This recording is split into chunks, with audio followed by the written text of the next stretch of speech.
भारतीय संस्कृति का मूल आधार आध्यात्मिकता।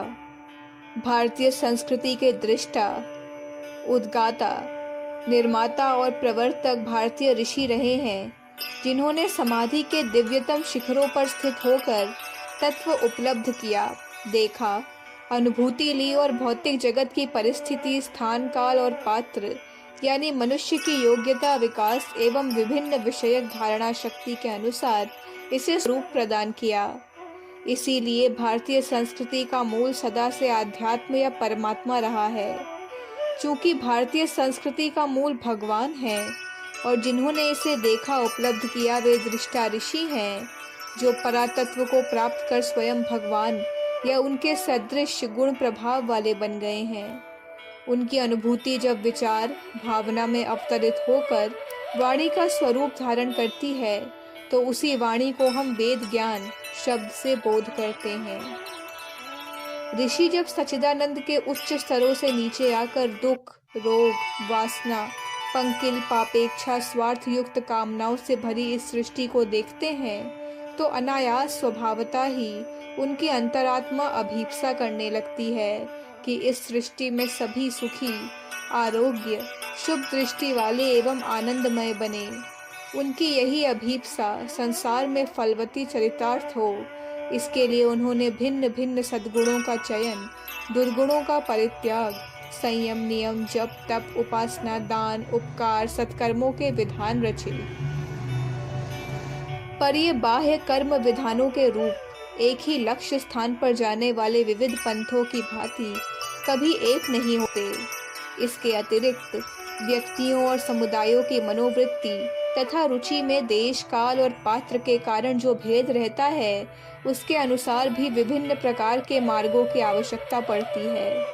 इसलिए भिन्न भिन्न ऋषियों द्वारा एक ही काल, देश एवं पात्र के लिए भिन्न भिन्न विधान रचे गए। परिस्थिति की परिवर्तित स्थिति के अनुसार उन विधानों के स्वरूपों की विविधता बढ़ती ही गई, पर लक्ष्य की एकता के कारण इन विविध विधानों को एक दूसरे के विरोध में कभी खड़ा नहीं किया गया। जब कभी मन बुद्धि की सीमितता, अज्ञानता और खंडित अपूर्ण दृष्टि के कारण व्यापक विस्तृत विरोध हुआ, तो उसी समय किसी ऋषि के प्रगटीकरण द्वारा उसे प्रेम, ज्ञान, अनुभूति और सामंजस्य से दूर किया गया।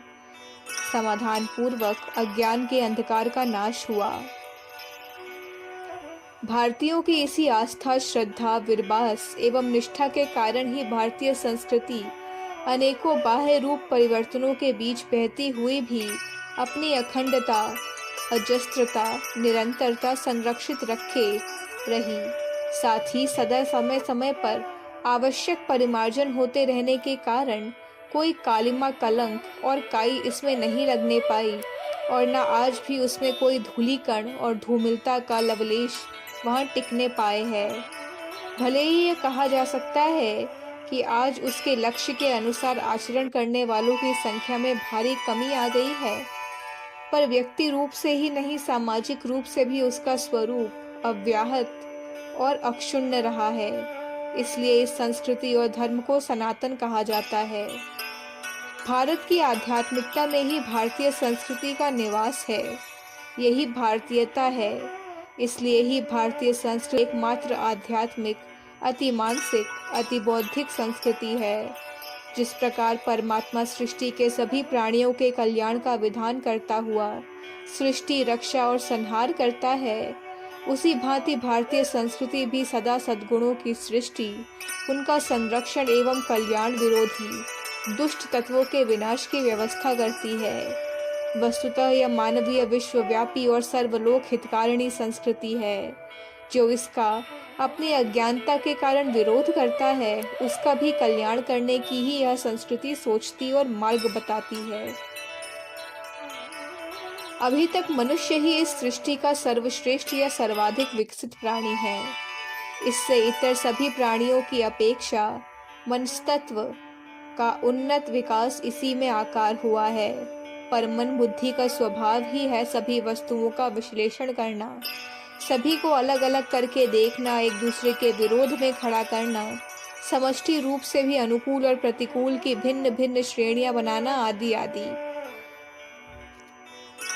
यदि इसके द्वारा कहीं संगठन एकता मिलन कराए भी जाते हैं तो उसका आंतर भेद ज्यों का त्यों अविचल रखा जाता है, तो इसका एक श्रेष्ठतर नाम रखा गया है, आत्म स्वातंत्र्य। यह वैयक्तिक स्वतंत्रता का संरक्षण एवं पोषण करते हुए आत्मस्वार्थ में आकर परिणत हो जाता है। यदि यह उदार भाव से अपना विस्तार भी करता है तो कभी अनंतता असीम विस्तार की ओर। जो आध्यात्म दृष्टि की गति है पग नहीं बढ़ाता, क्योंकि ऐसा करने से उसकी भेदवादी वृत्ति नष्ट होती है। भेदवादी दृष्टि को खेना, उसे नष्ट होने जाने देने में वह अज्ञानता से अपना ही अस्तित्व विनाश होता हुआ देखता है। अपना अस्तित्व नष्ट होने देना कौन पसंद करता है? अतः इसी भय के कारण वह विस्तार में जाते हुए कहीं अटक कर अपनी सीमा बना लेता है, और इस सीमा से बाहर के व्यक्तियों, समूहों और दलों को यदि अपना विरोधी नहीं तो पराया बना लेता है। और यही कारण है कि आत्मचेतनाहीन बुद्धिवादी संस्कृति, चाहे वह सुख, वैभव, ऐश्वर्य, सौंदर्य, कला एवं विज्ञान में कितनी ही उन्नति क्यों न प्राप्त कर ले, आध्यात्मिक संस्कृति की विरोधिनी होती है। बुद्धिवादी संस्कृति और दर्शन वैयक्तिक सत्ता के विलय, अहम तत्व के विनाश को सदा भेद की दृष्टि से देखते हैं। लगता है कि इसके बिना तो जीवन जीवन ही नहीं रह सकता, पर भारतीय संस्कृति ने इसी के द्वारा जो खोज पाया है, उपलब्ध किया है, वही इसे अमर बनाता है। व्यक्ति सत्ता को विकसित कर समष्टि रूप होना, मन बुद्धि के व्यापार को शांत कर अखंड में प्रवेश पाना भारतीय संस्कृति का भावात्मक आदर्श है। बुद्धि जिसकी कल्पना करने में असमर्थ है, फिर उसकी प्राप्ति करने कराने की तो बात ही नहीं। इस आदर्श को कोरी भावुकता कहकर उपेक्षा या मजाक कर सकती है, और इसे असंभव कहकर मानव जीवन को इसके लिए खपाना व्यर्थ बना सकती है। फिर भी भारतीय संस्कृति उसे भेद कर अपनी दिव्यता समय समय पर उद्भासित करती रही है। अखंड ज्योति, मार्च 1959, पृष्ठ संख्या 32, 33, 34।